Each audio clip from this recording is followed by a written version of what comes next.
Witam na kanale Mrówki pod Tatrami, życzę miłego oglądania. Jeśli szukasz informacji na temat zimowania polskich mrówek, to zapraszam do drugiego filmu. Egzotyczne mrówki nie potrzebują tak zimnej temperatury podczas zimowania, ponieważ w ich miejscach występowania występują większe temperatury w okresie zimowania. Opieka podczas hibernacji.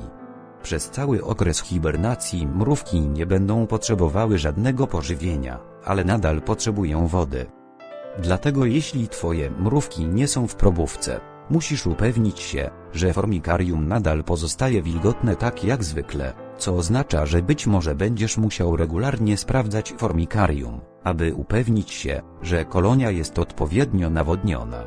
Dobrą wiadomością jest to, że zimne gniazdo nie traci wilgoci tak szybko, jak formikarium o temperaturze ciepłej lub pokojowej, więc nie będziesz musiał podlewać gniazda tak często, jak jesteś przyzwyczajony w cieplejszych miesiącach. Gatunki występujące w Europie, takie jak Messor barbarus czy Messor structor, lubią sobie nieco schłodzić odwłoki w okresie zimowym w temperaturze w granicach 15 stopni Celsjusza. Uwaga, nie należy ich zimować w temperaturach takich jak nasze krajowe gatunki. W naturze, w okresie niższych temperatur królowa robi sobie przerwę w czerwieniu i nabiera sił na nowy sezon. Co się stanie, jeśli nie przeprowadzisz hibernacji? Bez hibernacji kolonia nadal zwalnia, a królowa odpoczywa do pewnego momentu. Bez hibernacji żywotność królowej jest drastycznie zmniejszona.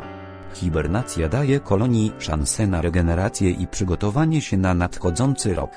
Niektóre egzotyczne mrówki nie potrzebują zimowania lub wręcz zimowanie może zabić kolonię, np. Harpegnathos venator. Informacje o takich zjawiskach należy szukać w osobnych filmach o danym gatunku mrówek. Należy pamiętać, aby gniazdo nie wysychało podczas hibernacji. Jeśli wyschnie, możesz bardzo łatwo stracić całą kolonię, nawet jeśli ma ona dostęp do wody. Zwykle co tydzień sprawdzam gniazda w stanie hibernacji. Informacje, które Ci pomogą hibernować mrówki. Samotne królowe trzeba hibernować. Nie można ominąć hibernacji. Nie można hibernować mrówek w temperaturze poniżej 0 stopnia Celsjusza. Należy uważać, aby nasiona podczas hibernacji nie kiełkowały. Mrówki egzotyczne hibernują w temperaturze 15 stopni Celsjusza. Nie należy ich hibernować poniżej tej temperatury. Jeśli nie przeprowadzimy hibernacji, królowa popadnie w stagnację. Dziękuję za oglądanie, ja byłem Mrówki pod Tatrami, a Ty nie zapomnij zostawić suba i lajka.